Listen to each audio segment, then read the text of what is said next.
et remplis peut-être de haine, certains, et ont besoin d'amour. Dieu est amour, il vous aime, et il veut que vous allez au ciel, car Dieu est amour. C'est ce qui va régner et triompher, car 3 choses demeurent, la foi, l'espérance et l'amour. Mais la plus grande, c'est l'amour. L'amour est lié, notre salut est lié à l'amour. Il n'y a pas de salut sans l'amour. Et c'est à cause de son amour, Jean 3,16, qu'il a tellement aimé qu'il a donné son Fils. Il n'y a pas d'éternité sans l'amour. La haine nous emmène en l'enfer. L'amour nous emmène au ciel. La haine, elle ruine. L'amour, elle reconstruit. La haine, elle tire ses vengeances. Elle aplanit ses succès. Elle plante, elle sème la corruption. L'amour, elle produit que de la bonté, que de la miséricorde, que du partage, que du bien. L'amour, elle purifie, elle nettoie, elle relève, elle édifie, elle rassemble. Elle soigne les blessures de son prochain. Elle nous rapproche des uns et des autres. Car le caractère du ciel sera l'amour, sera la gloire, sera la sainteté, l'immortalité, la beauté céleste, la pureté, l'immortalité, la perfection, la joie, le vrai bonheur et l'éternité, les richesses célestes, l'unité, la sagesse, le repos, la paix, la consolation et un règne où règne toute chose. Ainsi, le royaume des cieux, le ciel, ce sera bien sûr des nouveaux cieux, un temple glorieux, Apocalypse 21. Ce sera aussi un sabbatique éternel. Ce sera une demeure à toujours. Nous ne pouvons pas comprendre, même si on se rapproche de tous les textes, nous sommes encore loin de la compréhension du mystère. Il nous a été donné de nous faire connaître, a dit Jésus dans Matthieu, le mystère du royaume. Et nous sommes devant un mystère qui nous a été révélé. Et nous sommes encore loin. Mais celui qui est né de nouveau entre dans le royaume des cieux. Nous ne sommes pas à la loupe pour comprendre tous les défauts. L'Écriture, elle est parfaite. Christ est parfait. Le Saint-Esprit est glorieux. Et il nous fait comprendre. C'est une demeure tantôt, et c'est un temple, et il n'y a plus de temple, et c'est le Seigneur. Et c'est plus le Seigneur, c'est le royaume des cieux.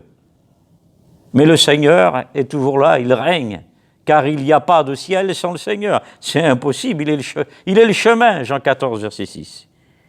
C'est un lieu merveilleux que nulle part dans le monde, aucune île, aucun paradis terrestre, aucun parc, aucun restaurant, aucun stade, aucun lieu, aucun confort, aucun diamant, la plus belle voiture au monde, le plus beau artiste du monde, le plus beau chanteur, la plus belle orchestre, le meilleur caviar du monde, ne peut être comparé à ce lieu. C'est là que régnera la paix. Oui, il est bon, Dieu a trouvé bon, Luc chapitre 12 et verset 32, il a trouvé bon Dieu de nous donner le royaume des cieux. Le royaume, il est indestructible. Hébreux 12 et verset 28. Il est en haut, le royaume des cieux. Colossiens chapitre 3 et verset 1, vous qui êtes ressuscités, cherchez les choses d'en haut. Il n'y a que ceux qui sont ressuscités qui cherchent les choses d'en haut. Il y a ceux qui sont charnels et qui sont morts encore dans leurs péchés, et qui veulent chercher les choses d'en haut, ils sont mélangés. Il n'y a que les purs, en Matthieu 5, verset 9, qui iront au ciel. Laisse-toi purifier, tu iras au ciel. Laisse-toi changer ton cœur, et tu iras au ciel.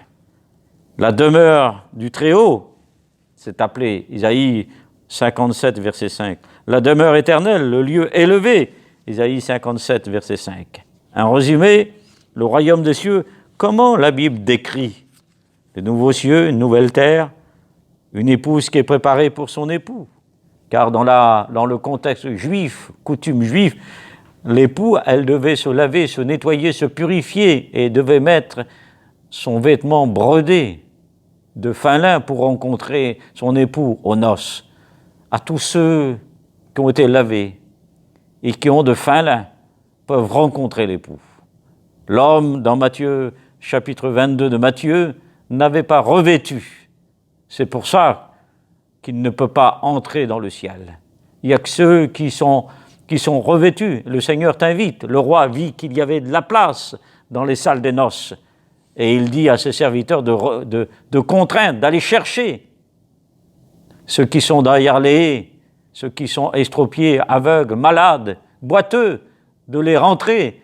Voilà notre rôle en tant que serviteurs et chrétiens, notre témoignage, d'aller chercher ceux qui sont derrière nous, ceux qui sont derrière les haies, ceux qui sont chez nous, dans nos foyers, nos enfants, de les rentrer parce que le Seigneur revient bientôt dans la salle des noces. C'est appelé le paradis parfait, le paradis de Dieu, 2 Corinthiens chapitre 12 et verset 2. C'est appelé le tabernacle éternel, Apocalypse 21, verset 2. C'est appelé la maison du Père, Jean 14. Bientôt, nous allons entrer à la maison. Les expressions du royaume des cieux sont la maison du Père, le lieu de repos, la promesse de rentrer dans son repos, le repos sabbatique, la cité éternelle, une patrie. Nous sommes en quête de cette cité, c'est-à-dire nous recherchons et nous demeurons la cité future que nous aurons, le royaume éternel. Voilà ce qui est important pour nous. 22 choses n'existera pas dans le ciel.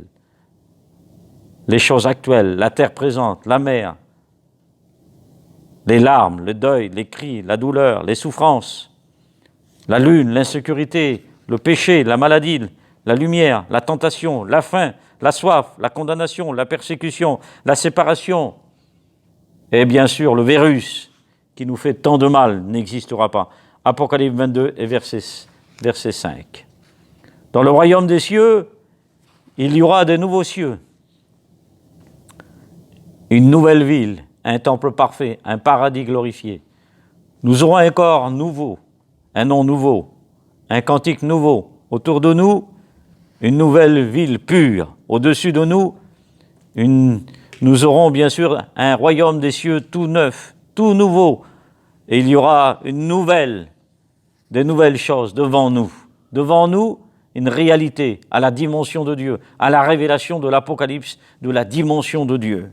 Christ n'est pas seulement celui qui ouvre le livre de la révélation de l'histoire de l'humanité, mais celui qui nous ouvre la porte de l'éternité et nous ouvre le ciel, car il est avant toute chose, il est après toute chose, il demeure au-dessus de toute chose, il est au-dessus de toute chose, et tout subsiste par lui. Apocalypse chapitre 1 et verset bien sûr, et versets 17 à 18, il a la clé de la mort et du séjour des morts. Que ferons-nous dans la gloire?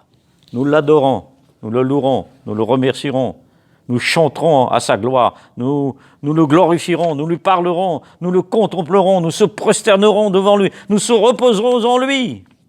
C'est dans le ciel que nous serons pour l'éternité. C'est dans le ciel que nous serons au milieu de tout éclat de gloire. C'est dans